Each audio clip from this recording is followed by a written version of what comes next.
Chris, are you going to put the slides up?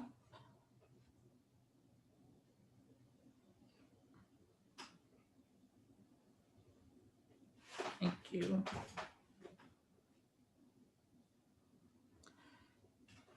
Hi, everyone. Welcome to the Delaware Student Success webinar on resumes, cover letters, and interviewing. My name is Karen Keegan from the Department of Education. I'm joined on this webinar by the University of Delaware Institute for Public Administration team, Chris Kelly, Rachel Whittam, and Tilly Jonas, who are helping to run the webinar. So thanks to them for being our partners in running and helping us run Delaware Student Success initiatives. Just a couple of housekeeping pieces of information. All of the attendees will be on mute and none of your videos will be shown, but please ask your questions in the chat. We will have plenty of time at the end to have any of your questions answered. So please go ahead and whenever you think of them, just put them into the chat. We have 17 of these webinars in total that we've had over the last couple of weeks. And I just want to let you know that they've all been recorded. So if there are any that are of interest to you, they are all posted on the DelawareStudentSuccess.org website. Right on the homepage, there's a button that says watch previous webinars. All of our Delaware colleges and universities have done a webinar to tell you about their programs and their admissions process. We've talked about how to write a college essay, how to pick a career area, financial aid. We just had a couple of sessions with military. And if you're thinking about the military, we talked with the Army, the Navy, the Air Force, the Marines, and the Delaware National Guard. So that's really helpful information for students who might be thinking about that. And next week, our last two for the fall are on apprenticeships and industry certifications. So please take advantage of these because the information was really helpful and could be of use as you're trying to decide what you want to do after high school. We also have a texting program I want to tell you about, Delaware Student Success Texting. You can join, it's for high school students and parents are welcome to join as well. You can text the word success to 302-492-2092. We will remind you about the upcoming webinars. We will text you just about twice a week. It's not a lot, with some tips on next things that you might want to consider doing to prepare for your next steps after high school graduation. And you can also text us back with questions, and the people who would be answering your questions are the people on this call tonight, the people I mentioned from the University of Delaware Institute for Public Administration and myself. So feel free to join. When you text the word success to that number, we will ask you for your first name, last name, your school, and your grade, which just helps us tailor the messages to you to make sure you're getting the information that would be most helpful to you. So with having said that, I want to turn over this presentation to Nicole Hitchner from the University of Delaware Career Center. And she is going to share some really important information that will be helpful whether you're applying for college or a job or the military or you're doing an internship or volunteering. Everyone ends up doing interviews and needs a resume. So this information should be really helpful to all of us. So Nicole, thank you so much for joining us. And I'll turn it over to you. Thank you so much for having me. So I will get started. So like what was mentioned, I'll be talking about resumes, cover letters, and interviews today. My name is Nicole Hitchner. I am one of the career counselors at the University of Delaware Career Center. I'll be going over a few different topics. If you have any questions, please put them in the chat and I would be happy to answer them at the end. So the first thing I'm going to touch on is resumes. So resumes are a summary of your professional skills, abilities, accomplishments, and they are all submitted with your application to either a job, school, whatever you might be getting ready to apply for. And the purpose of a resume is to get to the interview stage. Your resumes are pretty much the first impression of you. So they represent you before the hiring committee has even met you. The best resume is one that showcases your achievements, your experiences, and your strengths. It relates to a specific position, so you're tailoring it to what you're applying for. It highlights your relevant experiences. So that means the experiences that you've already had that relate to what you want to do next. And it's formatted, this is really important, formatted correctly, conservatively, and consistently. This means that your resume won't necessarily look like everybody else's resume. So everyone's is going to look a little bit different. Before you get started, you want to keep in mind a couple things. Time and effort are two components of a good resume. The more time that you put into working on your resume, the more effort you put into making it complete and consistent, the better it'll look. And really, really important, you want to critically think about all of your experiences. Oftentimes, the students that I meet with have a lot more experience than they think they have. And a lot of times it's because students think that the experiences that they need to put on their resume are just paid positions. And I really want to express that that's not the case. You really want to think about all of your experiences so far. So experiences like, of course, jobs and internships, but things like volunteering, organizations, club involvement, shadowing somebody at their job, different types of memberships, whatever it is, especially if it's relevant to what you want to do next, that's what you want to highlight on your resume. And I'll talk a little bit more about that. And you want to target or tailor your resume. So whatever you're applying for, you want to have that in mind as you put your resume together.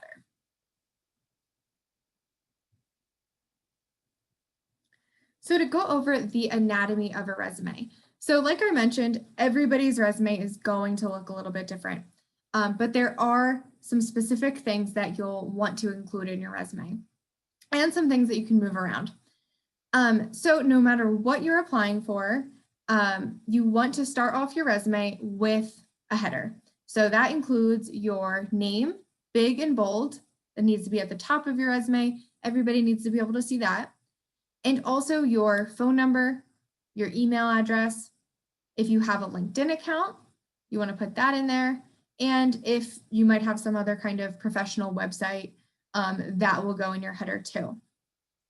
It's really important that the phone number that you have on the top of your resume is one that has a voicemail set up and it's not full. So if an employer or a university wants to call you, they can access you and the voicemail is professional. You want to make sure that that's also leaving a good first impression if somebody reaches your voicemail. For your email address, you want to make sure that that's also a professional email. You can use your school email account or just set up kind of a first name, last name at gmail.com for your applications maybe. The next thing that you want to have on your resume is your education section. So that would include right now, the high school that you're attending, the location of it. You can see an example on the right, what you're pursuing at the high school, and your expected graduation date. In this section, you have a couple options. So you can either just leave it at that, or if you want to add in some other things about your high school experience, you can. So that could be things like relevant coursework, your GPA, if you've received any honors or awards while in school, all of that can go under there too. If you've received a good amount of awards, you can also set up a whole new section on your resume just for honors and awards. So that's totally up to you how you set that up. The next thing that you want to include on your resume is your most relevant experience. So this is the place that a lot of people's resumes will start to differ. So you can see on this example right here, it starts with leadership experience. This could say anything from leadership experience. It could just say work experience. If you want to have a really descriptive heading, it could say social media experience. Let's say if you're looking for an internship working on social media. I work with communication students, so a lot of my examples will be around that field. So you want to think about the most relevant experiences going in that top section. And again, this could be any type of work, could be jobs, it could be volunteer, organization kind of involvement, whatever you think is most relevant to what you're applying to. The next thing that you want to think about then is kind of your additional experience you can add in here. So for this person, that was just their part-time jobs, it looks like. So it could be that, it could just be maybe some work that you've done that isn't quite as relevant as your other work. Or if you have all of your work experience in the section above that, this could then be just an activity section. That is totally up to you and totally based on what types of experiences you have so far. The last thing that you want to make sure that you're adding on here is a skills section. This is going to definitely differ depending on your area of interest and the types of skills you've already obtained. So typically the types of skills that you want to put under here are what we call hard skills or measurable skills, as opposed to soft skills. So hard skills are the type of skills that we can measure. So like computer skills, language skills. Soft skills, you don't want to put in your soft skills, so you don't want to put in your skills section just because you can't really measure them. These are maybe the skills that you would pick up a little bit more on in the bullets under your experiences. Some other types of skills that you might want to include in your skills section, in addition to computer and languages, are any type of technical skills that might relate to your area of interest. The next thing I'm going to talk about is the bullets under your experiences. So you'll see them right here. You'll see some examples. So writing about your experiences. Your bullets allow you to provide information and evidence about the skills and abilities you've brought to a current or previous role. So you're talking about mainly what you were doing in those roles and what makes you stand out. One thing to note, when you're writing these bullets, they're not going to be traditional sentences. They're going to just start with action verbs, and I'll show you some good examples of action verbs in a second. But every bullet is going to start with an action verb, like managed, provided, collaborated. When you are starting to build out these bullets, you want to sit down and just think about, what did I do in this experience? Why was I doing it? How did I do it? What was the result? Asking yourself these questions will help you to think about what you want to add in your bullets and how you want to add them into. Another helpful thing that you can think about when you're building these bullets is to try to quantify some information. So for example, let's say you organized an event at school. It can help by saying let's say how many events you were organizing. How many people came to those events? This will add more detail to your bullets. This is a list of action verbs. So this can really help you as you're starting to build out your bullets. It can also, just by looking through them, give you some inspiration on what you can talk about in your bullets. Toward the end of this section, I have all of these resources I'm mentioning linked. So when I share these bullets, or when I share these slides, you'll all be able to have access to this. This is another resource included in that last slide, and it's Resume Bullet Mad Libs. This is a helpful resource for just kind of building out your bullets. It gives you kind of a formula for building these. So you can see one of the bullets at the top, provided administrative support to insert the company description, that provides services to insert the data, the number of clients on a daily basis. So you don't want to use these for verbatim, but they give you a really good idea of what you should be talking about and how you can talk about them. So when you're building out the action statements or the bullets, this is a good way to think about it. So you want to start with, what did you do? So for example, we're using a social media example again. So what did you do? I promoted the organization. So promoted would be the strong action verb. Promoted the organization. How did you do it? on social media platforms, for example, Facebook and Instagram. So those are nice specific examples, and it shows you what the project was. And then the last bit is why, giving a result. Why did you do that? To increase the event attendance by 50%. So now you not only have a result, but you also quantified the achievements.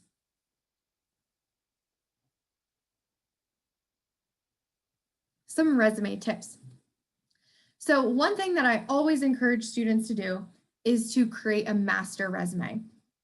This is really helpful because a lot of times you'll end up making a lot of different resumes because you're tailoring them to different jobs. And then some people might save one copy over here, save one over there, and then they end up getting lost and you end up rewriting them. So if you keep one master resume, and I typically will encourage people to put that on a Google Doc, so this way you can't really misplace it. It automatically saves. So make one big master resume on a Google Doc, and then as you prepare for different types of applications, resumes, you can just pull from that and make a copy of it, take what you want out of it, and then now you have a whole new resume. And you're putting things in, taking things out, but you're keeping the same, all of your information in one place. You also want to make sure that as you have more experiences, get a new position, join another club, you want to make sure that you're adding all of that to your master resume. So as you do something, just make a note to yourself, I want to add that into my master resume. And it doesn't have to be perfectly tailored at that time. Just putting it in there will help you to keep everything organized. And then you want to make sure that the resume that you're using highlights whatever you think is the most relevant experiences for what you're applying to. So always think what's relevant and how can you tailor it. Some things that you want to avoid when you're building your resume.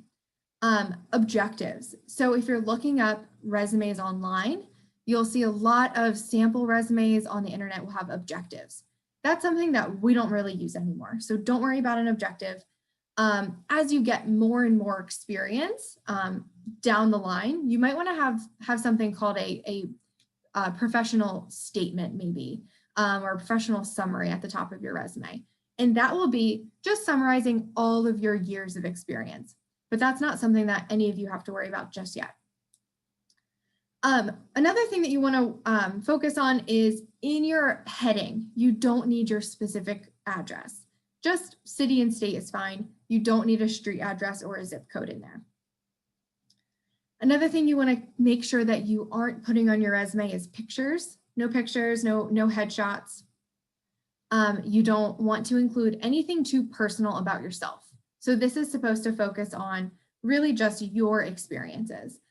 So personal opinions, social security numbers, religion, political preferences, past salaries, marital status, all of those things you do not need to include on your resume.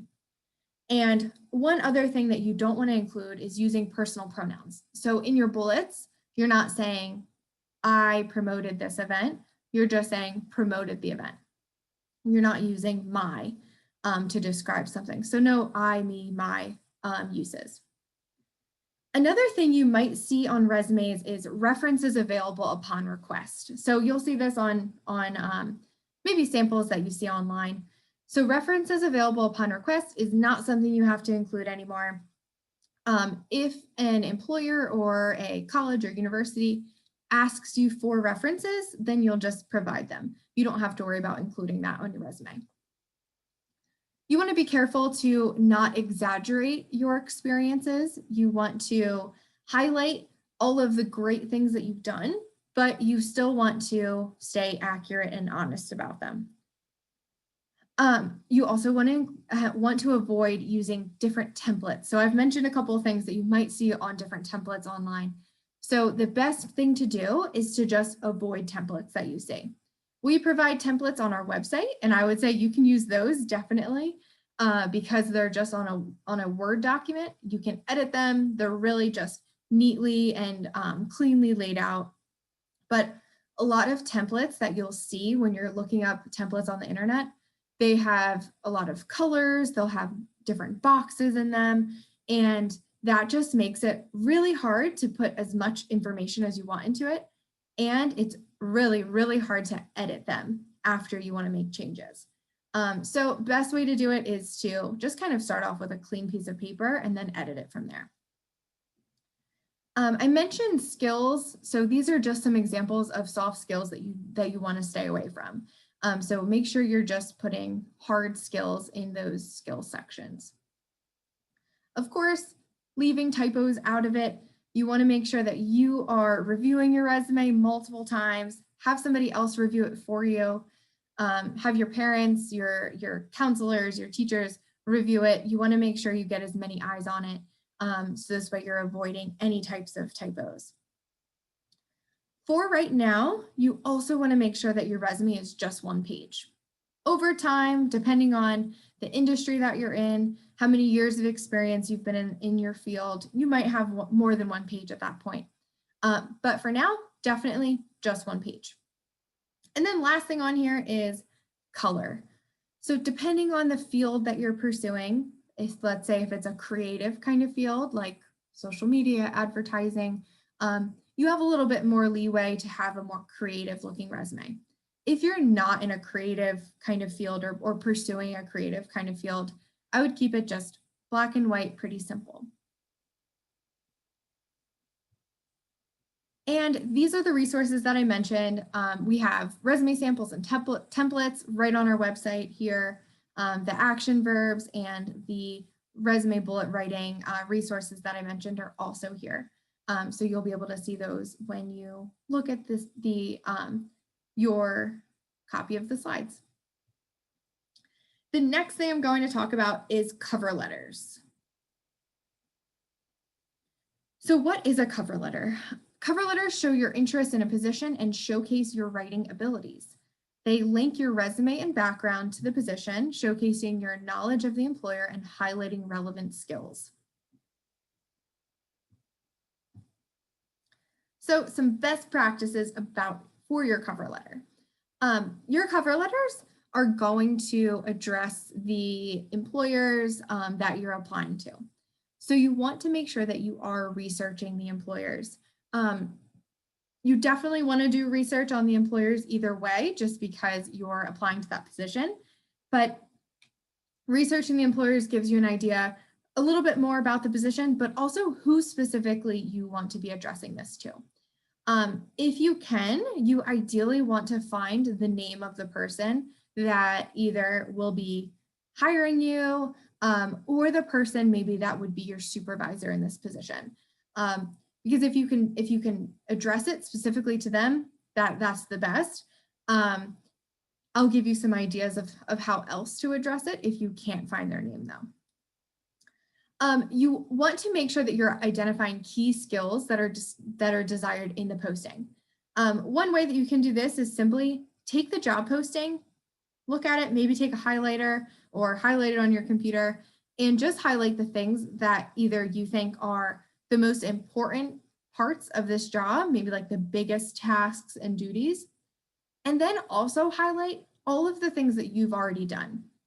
So the things that you know you have done in past positions and that you bring that experience with you. This will help you when you're writing your cover letter. Again, proofreading is huge. You want to look at this as many times as you can, have other people look at this as many times as you can. You'll be writing this, instead of it being bullet form like your resume, you're writing this in paragraph form. So you can use personal pronouns like I, but you want to make sure that it's not too repetitive, like I did this, I did this, I did this.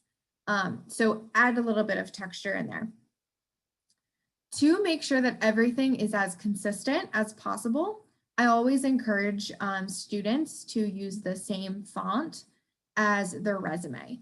So the same heading, I will put that same exact heading on a new document for your cover letter, and then use the same font for the body of it.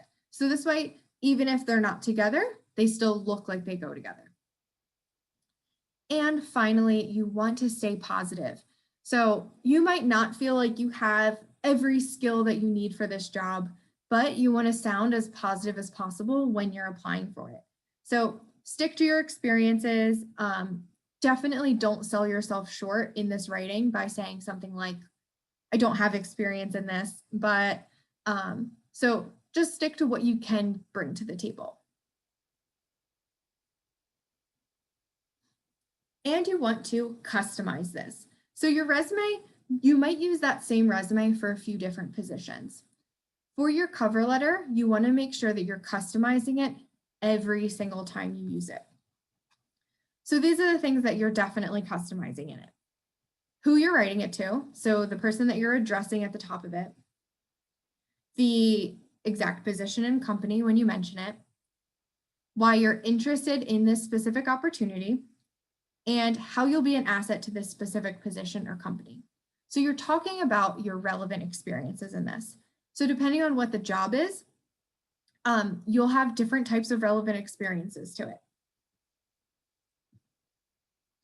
So to sum up, and I'll show you some examples, to sum up the sections of your cover letter, it's going to start with a header, just like your resume. You'll have your first paragraph, which is kind of like an introduction. You'll have one middle paragraph or two, a closing paragraph, and your signature. So this first paragraph, this includes how you're addressing it. So instead of saying something like, to whom it may concern, you're saying something really specific, either the person's name, like I mentioned, or if you don't have that, you can say something like, dear hiring manager, dear recruiting team, dear human resources manager, anything like that to make it look like you have more of an idea of who you're talking to and that you've done your research. In this first paragraph too, you want to mention a couple things. This isn't a very long paragraph, but you do want to talk about maybe why you're interested in the position, just briefly. What in the position description got you excited for this opportunity? You want to try to grab the reader's attention. And also, if maybe you know somebody that works there already or somebody recommended you or referred you, this is where you mention them. So in the middle paragraphs, this is kind of the body of everything. And this is really where you dive deep into your relevant experiences so far. I always like to think about this kind of like this Venn diagram I added down here. So you want to think about the job description, the one that you're applying to, the experiences that you have already, and then your cover letter is where they meet. So this is where you're making it really, really obvious to the employer that you have already done these things that are in the job description. So that's why taking the job description and just highlighting what you've done already really helps you to build out what you want to write in here. Think about asking yourself, what makes you perfect for this position? You want to think about maybe 2-3 experiences that really show how you can connect the knowledge, skills, and accomplishments that you've had already directly to this position. So you're just making it really, really clear to the employer how you're a good fit. And then the closing paragraph is going to summarize your main points in one sentence. You'll have just a final statement of interest, and then you want to thank the employer for their time, and you can reiterate ways that they can contact you. So putting it all together, this is a little explanation for everything. It'll look kind of like this. And this is an actual sample. So you can see the heading on there. You can see how it's set up like a letter with the date that it's sent, to who it's going to, dear internship coordinator, and then you could see how this person laid out all of this information. Right here on the right side is the link to our website where you can find a few different examples of cover letters.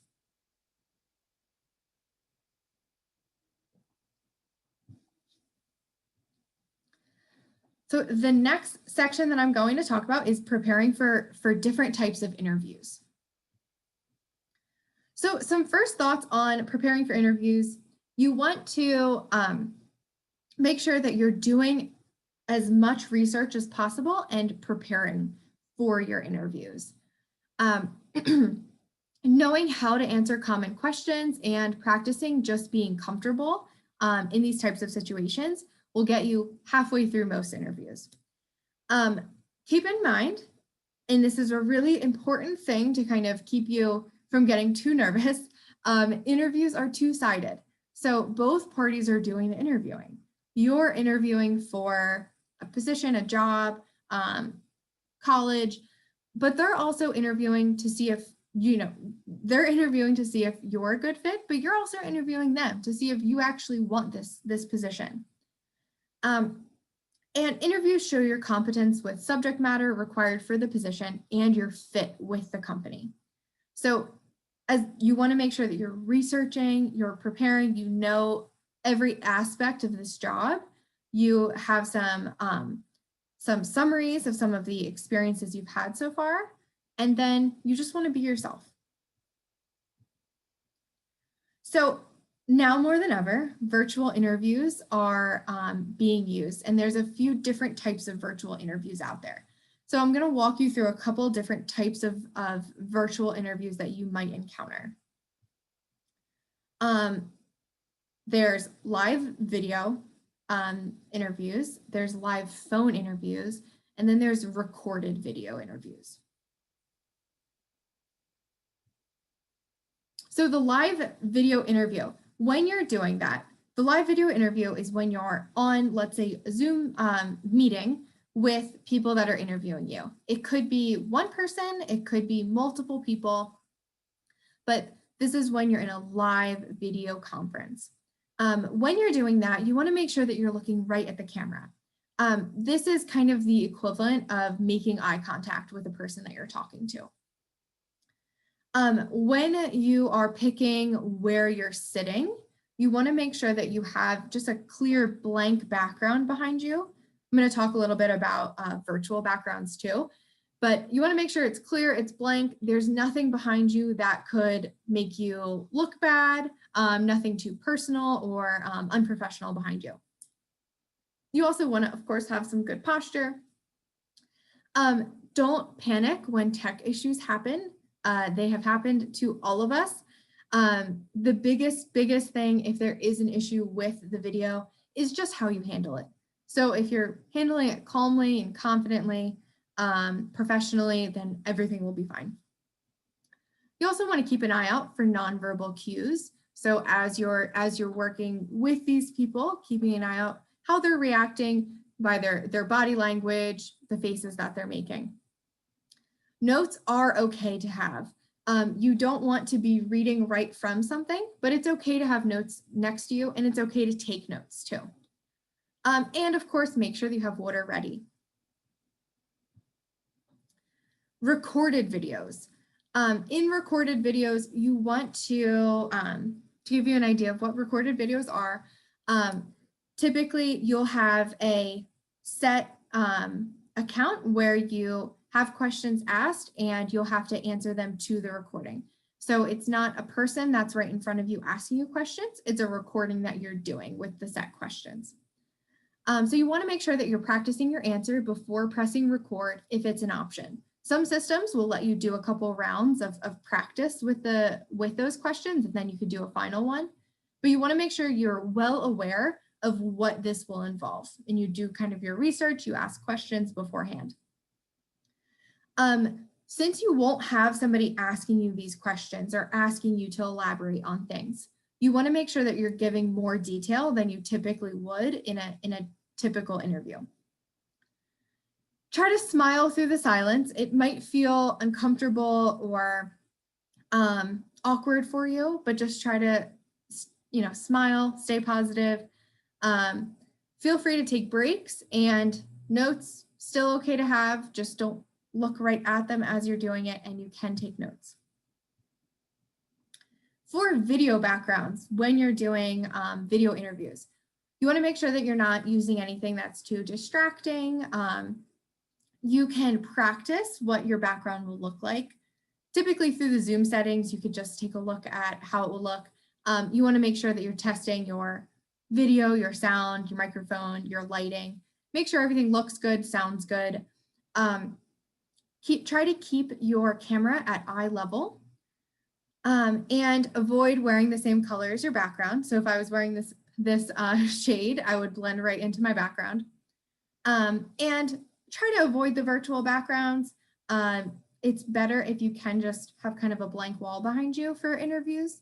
But if you have to use one, use something pretty blank, solid color. So there's also live phone interviews. And this one was really common even before we all went mostly virtual. When you are doing a live phone interview, these are typically just either phone screens. So a lot of times when you're in a interview process, it might start off the first time you talk to the interviewers or the company, they might just start by calling you and just chatting with you briefly before you have an in-person or a video interview. Some people might do the entire interview just through one phone call. When you are doing a live phone interview, you want to make sure that you have a quiet space, free from distractions and interruptions, and you have plenty of time in that space. A nice little trick you can use is to smile and stand up straight while you talk. This will just give you naturally some more confidence. It'll give you more confidence to your voice, and it'll just make you sound a little happier, a little more confident. When you're on the phone, you can use notes. Of course, again, you don't want to make it sound like you're reading right from them, but you can definitely take notes too. Especially if this is like the first round of an interview, you want to make as many notes as you can. If you're a little bit nervous that you're going to forget to mention something, having notes in front of you, but just making a checklist out of them instead of full notes will be a little bit more helpful for you to just scan while you're answering questions. And with phone interviews, and it happens in Zoom interviews too, you will talk at the same time, but it's totally fine. And like I mentioned, you want to smile, and dressing, even if they can't see what you're wearing, dressing up for the interviews, just again, gives you a little bit more confidence in your answers. And tips for preparing your answers. So here's a few different types of questions that you'll typically hear in interviews. There's a few different types within that too. So general questions, you'll hear questions like, tell me about yourself, or what are your biggest strengths? What are your biggest weaknesses? There's also something called behavioral questions, and I'll talk a little bit more about that. But those are questions like, tell me about a time when you X, or give me an example of, and you want to use something called the STAR method, which I'll talk about. And organizational interest questions. So you'll hear these a lot in job interviews or interviews for college. They'll ask things like, why do you want to work here? Or why are you interested in this school? And reasons for hiring you. So what are you prepared for? What are some of your accomplishments? Questions like that. So the STAR method. STAR stands for situation, task, action, and result. This is a way that you can this is a little formula, a little layout for you to use when you're asking behavioral-based questions. So when somebody asks you a question like, tell me about a time when, you want to go about using STAR to answer it. So that means that situation, you're describing the specific event in this example that you're using. Task, what was the goal that you were working toward? Action, what did you actually do in this situation? And then result, what came from this situation? Whenever you use this STAR method, you want to make sure that you're ending it with the result. And here's an example. So situation, my student organization had a speaker fall through for a major event, and we had to find a new one. The task, as one of the event planners, I needed to think quickly to still make the event a success. The action was, after collaborating with my team, we realized that there was a teacher who had a similar expertise to the former speaker. I asked the teacher to fill in for us, explaining the situation and convincing them. And then the result, the teacher agreed to help. I worked with them to get what they needed. Even though the speaker was different, the students still really enjoyed and learned from the event. I understood the value of teamwork and problem solving and learned to trust myself in influencing stakeholders. So this is just an example of how you could use the STAR method. Tell me about yourself. This is one of the questions that students typically don't have much of an idea of how to answer. I talk to students a lot about this. So one way that I recommend students answer tell me about yourself is to use their 30-second elevator pitch. Your 30-second elevator pitch is really just a 30 seconds spent summarizing your path up until now. That could include your professional experiences so far, your jobs, your involvement, whatever your relevant experience is. It could be a quick why for the field and the position. So why you want to be in this career, why you want to be in this industry, why you want to go to this university. And you can always throw in something personal like an interest of yours. Another question that students typically are a little bit nervous about is answering what are your top strengths or weaknesses. When they ask something like that, you want to start with your strengths. You want to be specific and use a word from a thesaurus, so not a word that is typically used. And you want to be specific to the field. So when you're answering this question, try to stay related to the job that you're talking about. And try not to ignore the weaknesses. You want to answer them. You want to provide either however many they asked or 1 to 2, how that weakness might affect you, and then how you're working toward it. So making sure that you're balancing that out. And be learning oriented and explain your coping plan.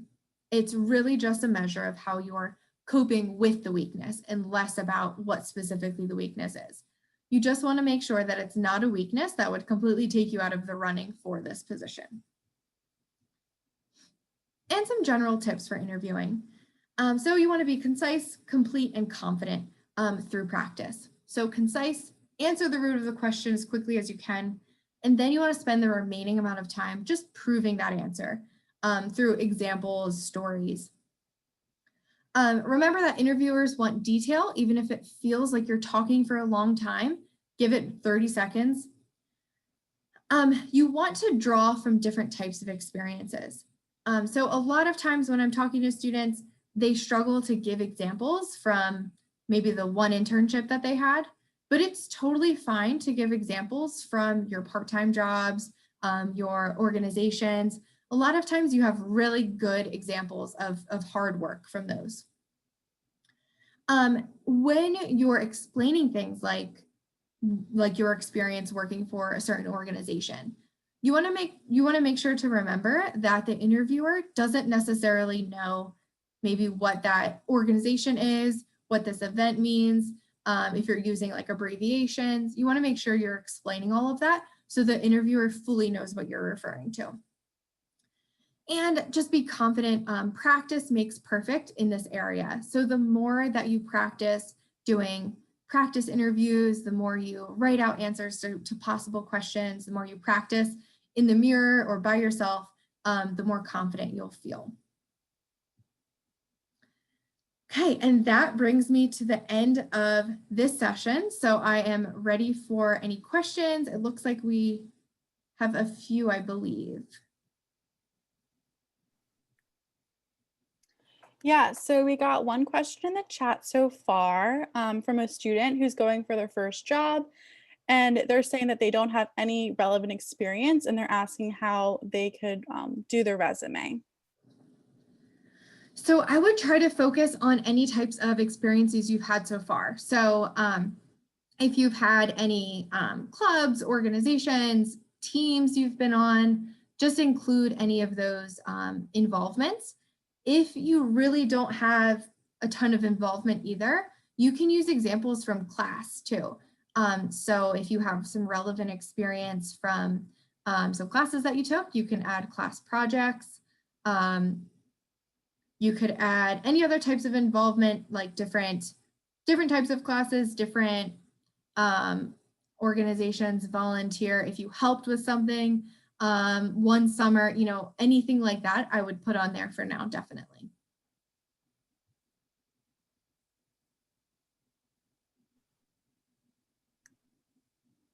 Any other questions? I'm not seeing any other questions in the chat right now.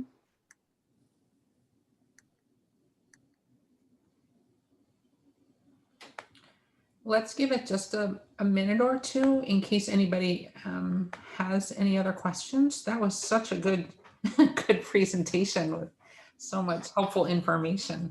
A lot of information to take in. So I will share my slides because I know it was a lot to memorize. But yeah, I will share that with you, Karen, to share out. Okay. And we will post, it'll be, let's see, today's Thursday. Yeah, it'll probably be early next week before we get this up on the Delaware Student Success website. But we will have it there with the recording and the presentation. So any last questions anyone wants to put in the chat? Nicole's such a good resource for you.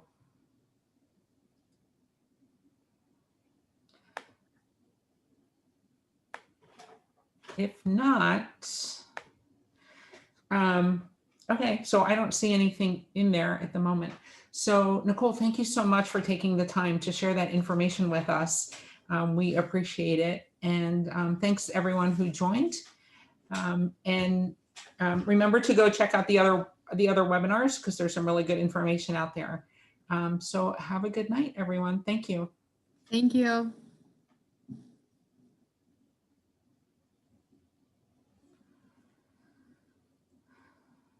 Okay, thanks for having me again, Karen.